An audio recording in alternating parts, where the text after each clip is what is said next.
पवित्र कहानियां। विश्वकर्मा जी ने बनाया गरीब का पक्का मकान। राम प्रकाश एक बहुत ही गरीब मजदूर था। वो मिट्टी की मूर्तियां बनाने की फैक्ट्री में काम करता था। काम के बदले में राम प्रकाश को बहुत कम मजदूरी मिलती थी। राम प्रकाश की एक बेटी थी सुजाता। राम प्रकाश को हमेशा सुजाता की शादी की चिंता सताती रहती थी। एक दिन जब राम प्रकाश फैक्ट्री से घर लौटा, आप बहुत थक गए हैं, खाना खाकर आराम कर लीजिए। बस जल्दी से सुजाता के हाथ पीले कर दूं, आराम तो तब मिलेगा। हाँ, बेटी की शादी करने के लिए पैसे तो है नहीं और ना ही अपना पक्का मकान है। क्या इस टूटी फूटी झोपड़ी में बारात बुलाओगे? बारिश में छत से पानी टपकता है, गर्मी में सूरज झोपड़ी के अंदर ही आ जाता है और ठंड में पूरी रात कपकपाते हुए गुजरती है। हमारी झोपड़ी में कई छेद हैं, बाहर से घर के अंदर सब कुछ दिखता है। रहने का ठिकाना तो है नहीं, बेटी की शादी कहाँ से करोगे? भगवान विश्वकर्मा चाहेंगे तो हमारा अपना पक्का मकान भी बन जाएगा, तुम फिक्र मत करो। आपको तो ख्याली पुलाव पकाने की आदत है। भगवान विश्वकर्मा हमारा पक्का मकान क्यों बनाने लगे भला? हमारी तरह और भी गरीब मजदूर झोपड़ी में रह रहे हैं। लीला, अच्छा सोचोगी तो अच्छा ही होगा। एक दिन हमारा पक्का मकान जरूर होगा। हाँ, कहीं इस इंतजार में बेटी बिन ब्याही ना रह जाए। मुझे भगवान विश्वकर्मा पर पूरा भरोसा है, वो सब अच्छा करेंगे। माँ, पापा, मैंने खाना लगा दिया है, आप लोग हाथ मुंह धोकर खाना खा लीजिए। पूरा परिवार एक साथ बैठकर खाना खाता है। उसके बाद तीनों सो जाते हैं। कुछ दिनों बाद विश्वकर्मा पूजा आने वाली थी। राम प्रकाश की फैक्ट्री में बहुत बड़ी पूजा का आयोजन किया जाना था। फैक्ट्री के मजदूर मिलजुल कर फैक्ट्री की साफ सफाई और सजावट का काम कर रहे थे। काम के दौरान राम प्रकाश के दाहिने पैर पर भारी मशीन गिर जाती है। बचाओ, कोई मुझे बचाओ। राम प्रकाश की आवाज सुनकर सारे मजदूर उसकी तरफ दौड़े। राम प्रकाश का पैर भारी मशीन के नीचे दबा हुआ था। मुझसे चला नहीं जा रहा है, मेरे पैर में बहुत दर्द है। राम प्रकाश दर्द के मारे कराह रहा था। फैक्ट्री का मालिक उसे अस्पताल में भर्ती करवाता है। इनका दाहिना पैर फ्रैक्चर हो गया है, इन्हें 1 महीने तक आराम की जरूरत है।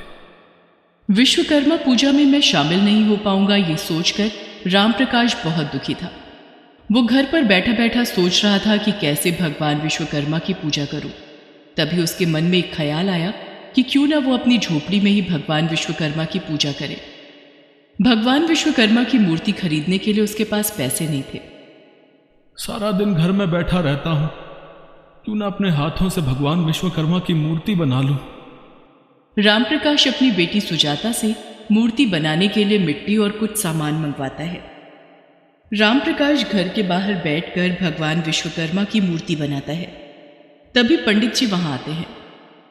अरे राम प्रकाश, बेटी की शादी नहीं करनी है क्या? करनी तो है पंडित जी, लेकिन मुझ गरीब की लड़की से कौन शादी करेगा?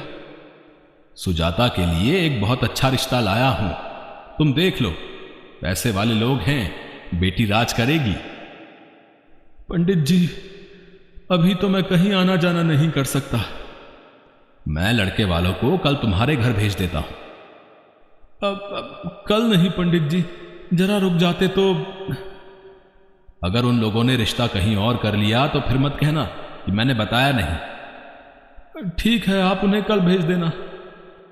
दूसरे दिन सुजाता को देखने लड़के वाले आए, लेकिन राम प्रकाश की गरीबी देखकर वो लोग रिश्ते के लिए मना कर गए। अरे राम प्रकाश, लड़के वालों ने तुम्हारी टूटी फूटी झोपड़ी देखकर ही मना कर दिया।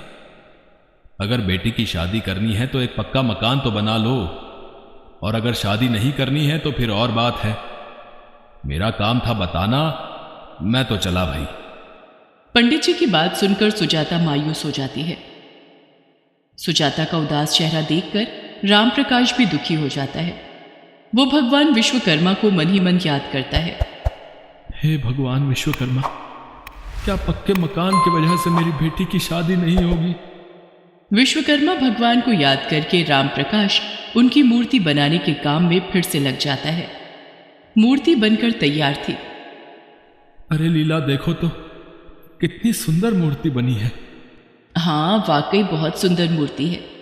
कल विश्वकर्मा पूजा है मैं और सुजाता पूजा की तैयारी करते हैं। अगली सुबह तीनों ने मिलकर अपनी टूटी फूटी झोपड़ी में भगवान विश्वकर्मा की मूर्ति की स्थापना की। तीनों ने श्रद्धापूर्वक भगवान विश्वकर्मा की पूजा की।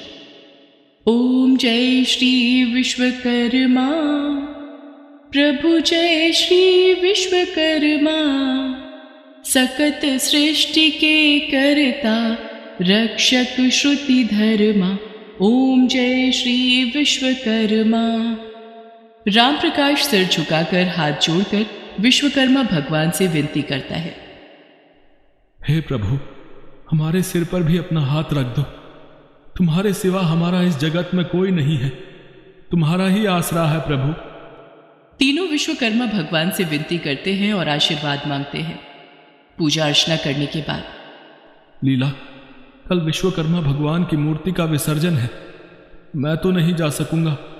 तुम और सुजाता दोनों जाकर मूर्ति का विसर्जन कर देना, ठीक है? ठीक है। उस रात मूर्ति राम प्रकाश की झोपड़ी में ही थी। तीनों रात में खाना खाकर सो जाते हैं। रात में राम प्रकाश को एक स्वप्न आता है। स्वप्न में एक आदमी राम प्रकाश की टूटी फूटी झोपड़ी की जगह पर पक्के मकान का निर्माण कर रहा था। तुम कौन हो?